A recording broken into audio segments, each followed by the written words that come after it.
Time now for everybody's favorite guessing game, What's My Line? Brought to you by Remington Rand, makers of the revolutionary new Remington Rolectric.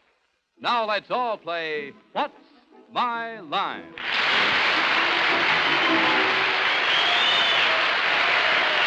Now let's meet our award-winning What's My Line panel. First, the popular columnist whose voice of Broadway appears in papers from coast to coast, Miss Dorothy Kilgallen.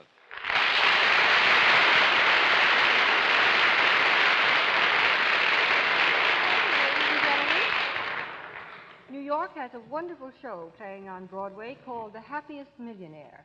The happy star that we're very happy to have with us tonight as a guest panelist is Mr. Walter Pidgeon.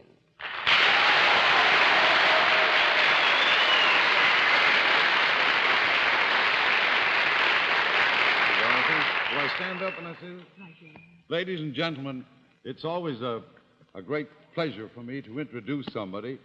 Tonight, I don't look forward to it at all, because if I started in to say all the nice things that I should say about the next lady, I am sure that I would be terribly boring, because everybody knows all about the young lady and all about what she's done. So I will just say it is a great pleasure and a great honor for me to introduce Miss Arlene Francis.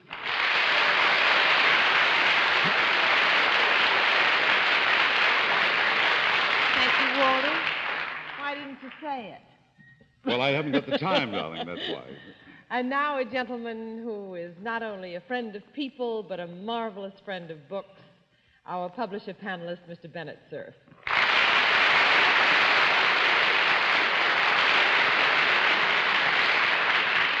my privilege to introduce our famous newscaster and panel moderator, John Charles Francis Davis.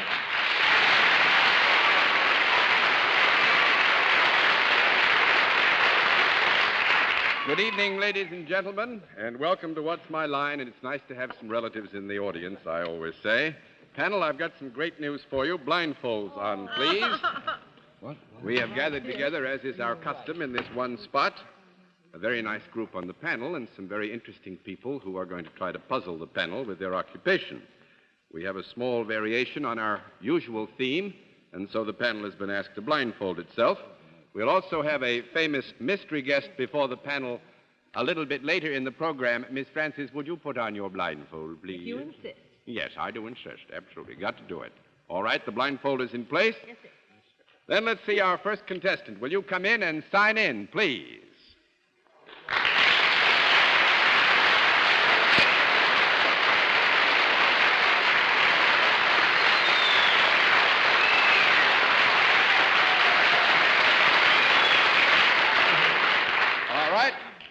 I would like to know, first of all, if you're familiar with our scoring system, are you?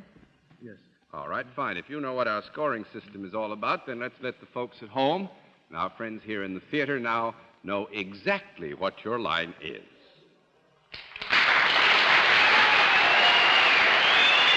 All right.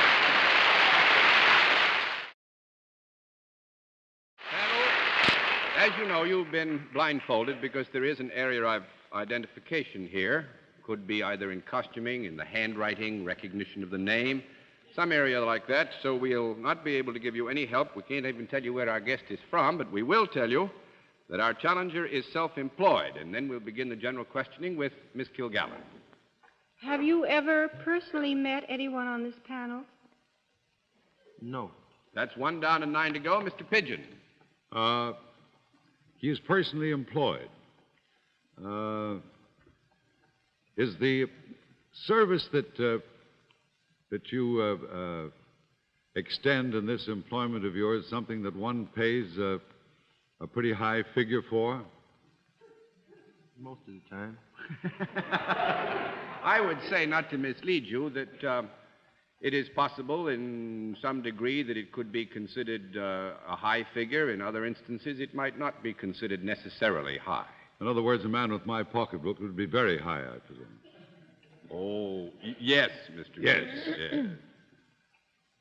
Has it anything to do with the sports world? Yes. I can't hear you. Yes. You see, I'm a little old. You'll have to speak a little higher. Boy, making a terrible racket backstage. Yes. Is that what it is? Thank you, Bennett. That's very nice of you to cover up for me. You have to do with the sports world. Does it have to do with baseball? No. 2 down and 8 to go, Miss Francis. Does it have to do with fisticuffs? With what? Oh, yes, fisticuffs. Does it have to do with You know, in the fisticuffs? ring and all that. Yes. Yes. Have you fought in the ring recently in a championship bout? Yes. Well, did you recently Did you win is the next replace a former champion? Yes. Are you the new heavyweight champion? Yes. Well, bless your baby heart, you fought the most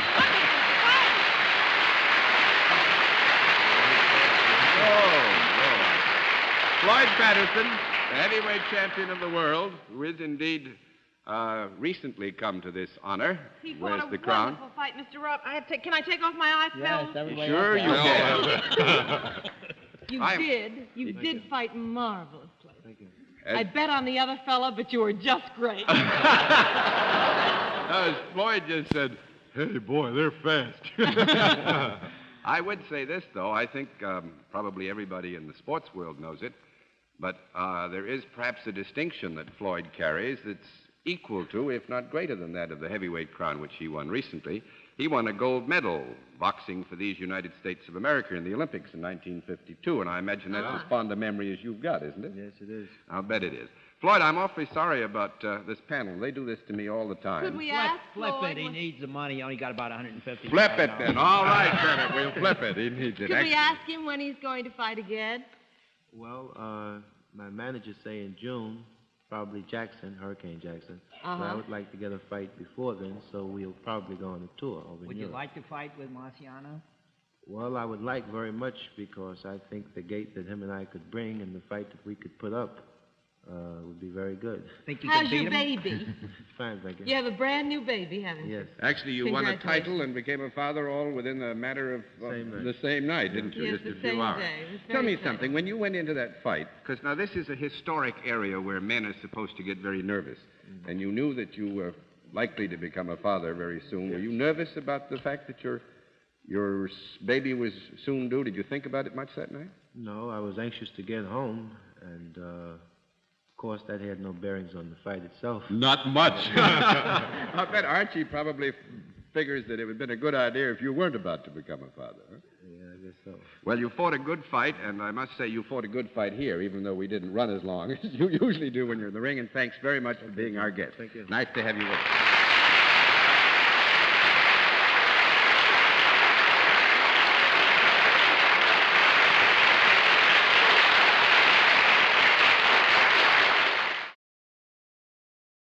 Well, I guess I better get back to the starting position. Our variation on the norms not having done us too much good with the panel tonight. Let's see what we can do with another challenger. Would you please come in and sign in?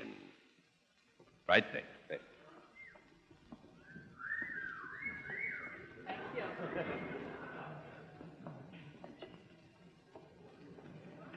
Yeah. Yes, indeed, every word of it, too, and I believe you. Now, suppose you translate that for us. It's not a hieroglyph.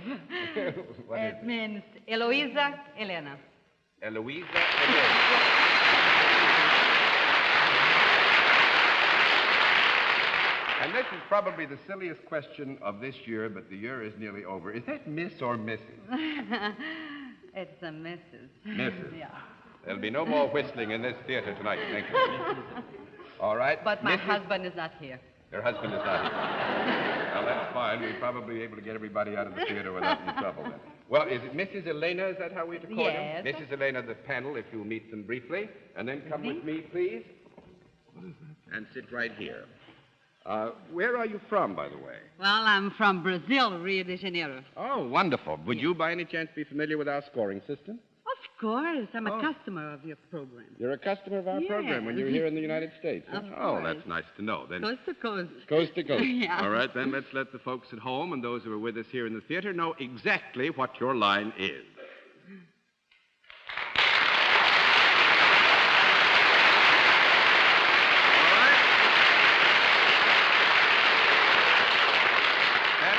Mrs. Elena is salaried, and let's begin the general questioning with Bennett Cerf. Well, Mrs. Laney, you're the first Brazilian bombshell we've had around here in quite a long time. Thank you. Is there a product connected with what you do? No. That's No. 1 down and 9 to go, Miss Kilgallen. Mrs. Elena, you have such obvious charms and poise. Are you accustomed to meeting the public or great numbers of people at one time? Yes. Are you in any sense a performer? Yes. Are you connected with music? No. 2 down and 8 to go, Mr. Pigeon. Are you connected in any way with the United Nations? No. 3 down and 7 to go, Miss Francis. Have you appeared in pictures, Miss Elena? No. 4 down and 6 to go, Mr. Cerf. Miss Elena, does that magnificent physique of yours play any part in the work that you do? I beg your pardon, but... Well, I thought I was phrasing that very nicely. Do you do any? Does the kind of work that you do require any physical dexterity?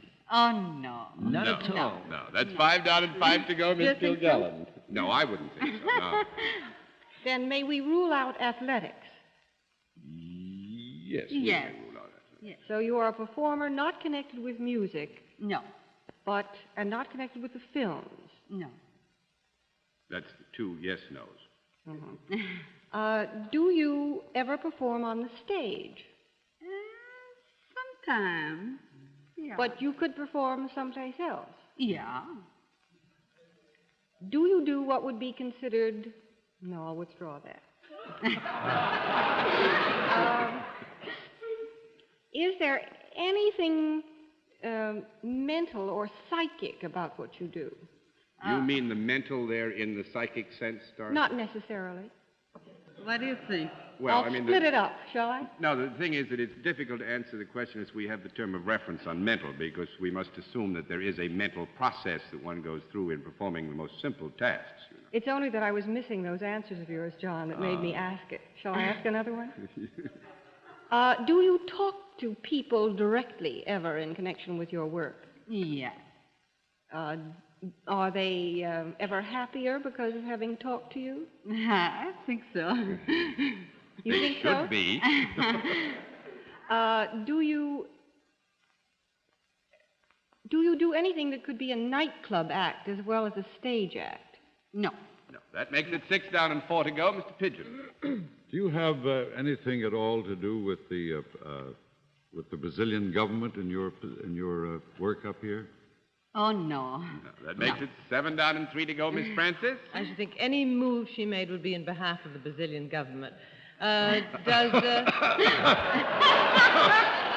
the Brazilians have some very nice moves, too, Mrs. Elena. Do you have anything to do with television at all in your country? Yes. Do you appear in television then? Yeah. Do you appear... would you by any chance be on a panel program in Brazil? Sometimes. How do you say that? Do we have K.A. Lino? What is my line in Brazil? Actually, do it. Is there a What's My Line? Is there a What's My Line in Brazil? There is. Mm-hmm. Did you ever have anything to do with it? Yes. Were you on it? Were you part of the panel on What's My Line? No. No. That's 8 down and 2 to go, Mr. Cerf. Let me on. Don't tell me that the people on the panel down in Brazil have the good fortune to look at you instead of John Daly. The panel.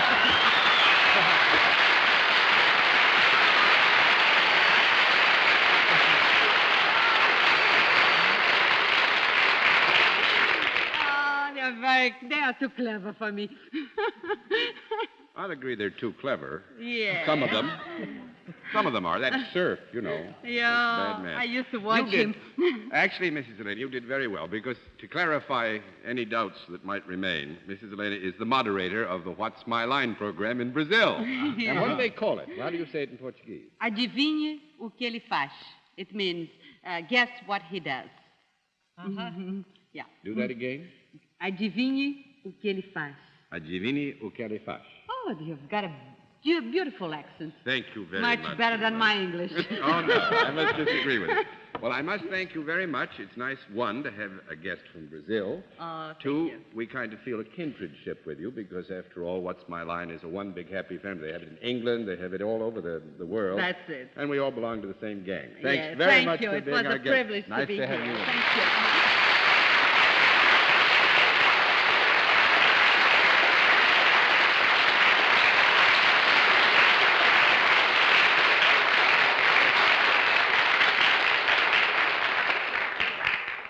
And now, in just a moment, we'll meet tonight's mystery guest. But first, here is Dick Stark with a message from Remington Rand.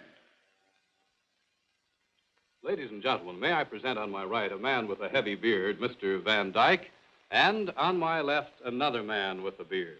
Now, that's right. He may look clean-shaven, but actually he has a hidden beard. That's the beard just below ordinary shaving level. It starts growing out immediately after shaving an ordinary way. Now, here is the only instrument that can shave both the heavy beard and the hidden beard in absolute comfort. The man-size Remington Rolectric. Watch it work.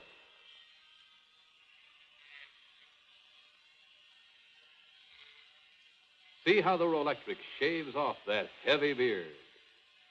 Boy, that's fast and powerful, isn't it? Look how it mows them down in absolute comfort. Now look at that smooth chin. Quite an accomplishment. But actually harder, yes, to shave my friend with the hidden beard. He may look clean-shaven, but listen. With this sensitive mic, you can actually hear his beard, and pretty soon it'll start to show. Now the Rolectric rolls that hidden beard away. It massages his face and removes more of the whiskers in absolute comfort. Now listen. Only the sound of his smooth cheek. Hear the difference? This is the unshaven side. On this side, the hidden beard is gone. Now, how did the Rolectric do it? Well, first of all, it's man-size. You see the difference? It has a larger shaving area than any other shaving instrument to shave that heavy beard. In addition, it has these roller combs which roll the skin down and comb the whiskers up to shave that hidden beard in absolute comfort. Well, now it's time for my Christmas reminder. Not every man has a heavy beard, but every man, including that special man on your list, has a hidden beard. And if you'll give him a new Remington Rolectric for Christmas, he can shave off that hidden beard every morning for much longer-lasting shaves. So pick one up on the 15-day home trial, which won't start till the day he gets his gift. Give him a man-sized Remington Rolectric for Christmas. And now we come to the special feature of our program, the appearance of our mystery celebrity, for which I've asked my friends on the panel once again to blindfold themselves. Blindfolds all in place, panel? Yes, sir. Yep. Good. Will you come in, mystery challenger, and sign in, please?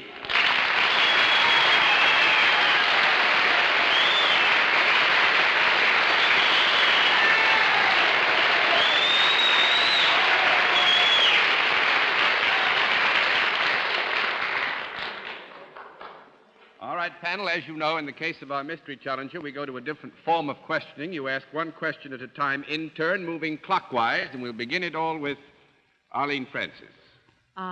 You in one of the performing arts? Oui, je suis un artiste. Gino Cordo. You call that an answer? Sure. Mr. Sir? That was in the affirmative, by the way. Yes. May I gather from that piping that you are not a singer?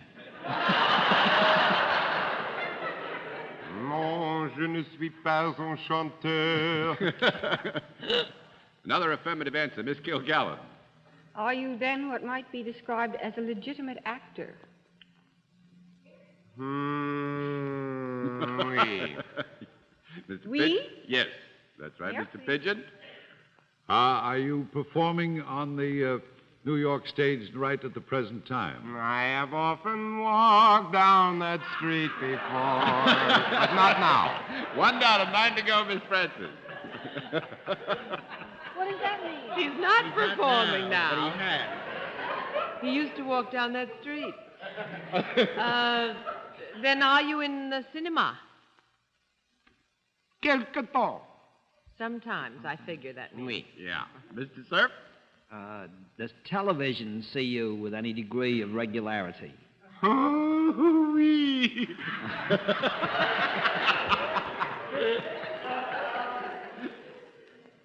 Miss Kilgallen? Have you 2 children? Non, je n'ai pas un enfant, c'est un petit garçon. I beg your pardon. C'est Oh, un yes, petit that's garçon. 2 down and 8 to go, Mr. Pigeon. Have you a picture that has just opened recently in New York? Oui, je pense. I think so. Miss Francis? Would one consider you a serious actor as opposed to a comedian? I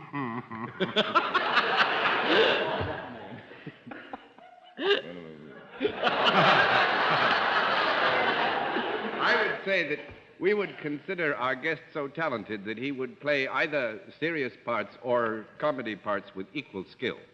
Thank you very much. That's perfectly all right. Mr. Cerf.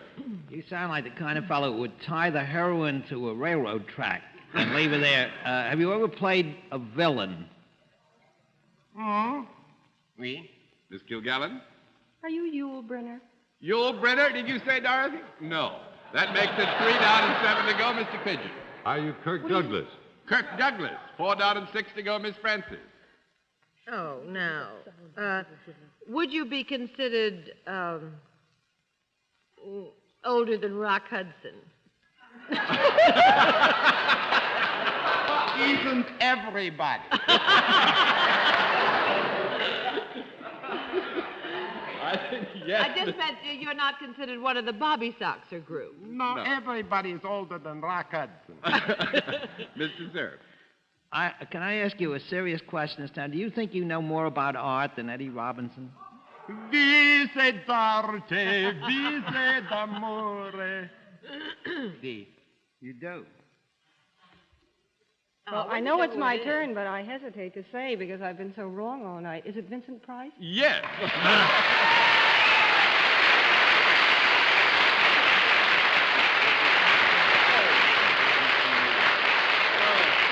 Indeed he is. Actually, this is a serious side of this wonderful man that very few people know. He has, as Bennett knows, and Arlene knows, and Dorothy, and I'm sure Walter do, has one of the finest art collections in these United States, and it travels all the time, even when you can't travel with it. Yes, but I'm usually traveling with it. You do travel with it? Were you so busy I thought perhaps it got away from you once in a while and went off into the... But he has more than that. He has this wonderful talent, but yet he has the capacity to come and join what is, after all, a rather simple game and play it with all the enthusiasm that we find for it. And I think that, sir, is a compliment to us. Thank you very much. So Thanks a pleased lot, to be Vincent. here. Nice to Thank see you. you.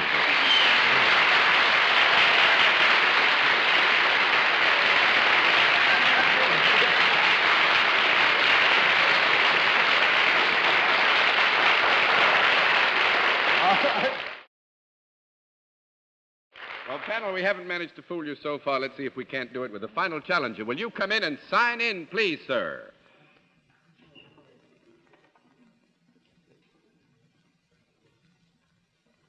Leonard?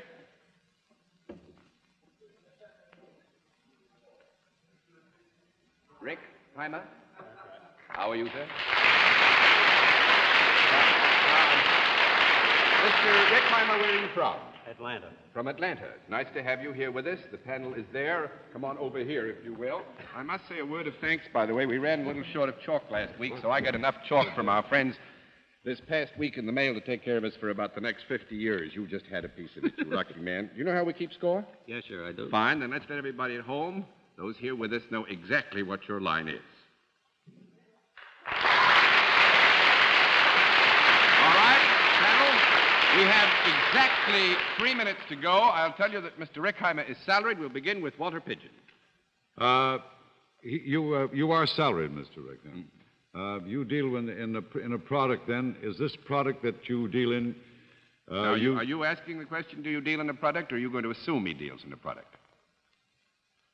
Well, I thought I could kill 2 birds with 1 stone. Go right ahead. But I'm not getting away with it.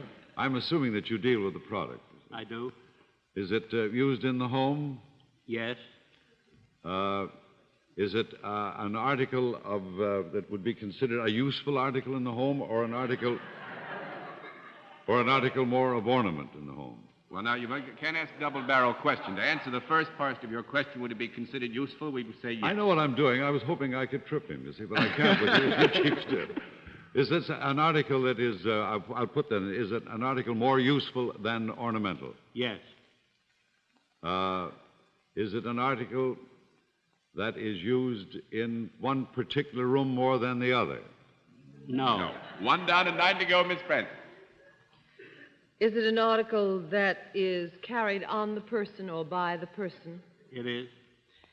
Would it be considered an article of apparel? It would.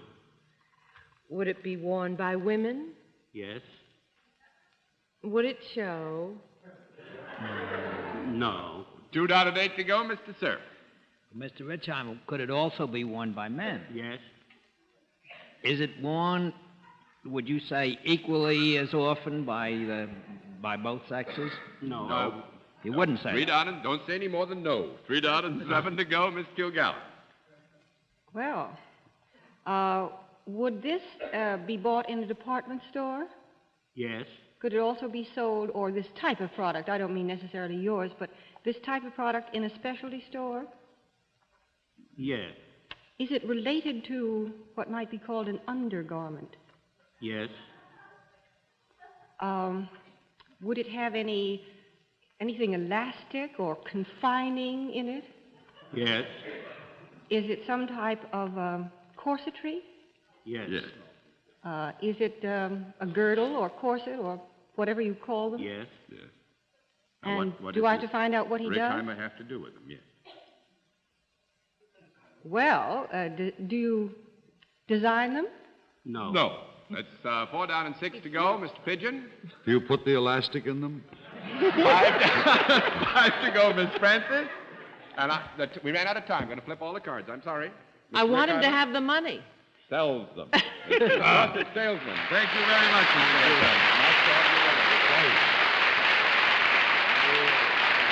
He is a salesman for the Crown Corset Company. And now, before our panel says good night, here is a word from our alternate sponsor. Your knight in shining armor deserves the very best at Christmas time. This year, treat him to the finest men's toiletries made. King's Men toiletries in handsome, distinctive gift assortments. You'll find King's Men gift packages at fine stores everywhere. Priced from $1 to $10. Choose any one and be sure that your knight will know he's getting the very best. That's King's Men toiletries for men. Look for the famous knight's helmet when you shop. I'm sure this is something that's in every one of your minds, but just in case it slipped a few minds, I'd like to just note that if you haven't made a contribution to the gallant Hungarian refugees to help our government and outfits like the Red Cross and CARE and the International Rescue Committee take care of those refugees, do something about it tomorrow, will you? Until next week, this is John Daly saying good night, Dorothy. Good night, John. Good night, Walter. Come again. Thank you, Dorothy. Good night, Arlene. Good night, happiest millionaire. Good night, Bennett. I'm going to ask Jackie Robinson how you get traded to the Brazilian. What's my line? Oh, Good night, John. Good night, ladies and gentlemen. Thanks for being with us on What's My Line? This has been a Mark Goodson, Bill Todman production in association with the CBS Television Network. Be sure to see Remington Rand's great new television program, Gunsmoke, Saturday night on this same network.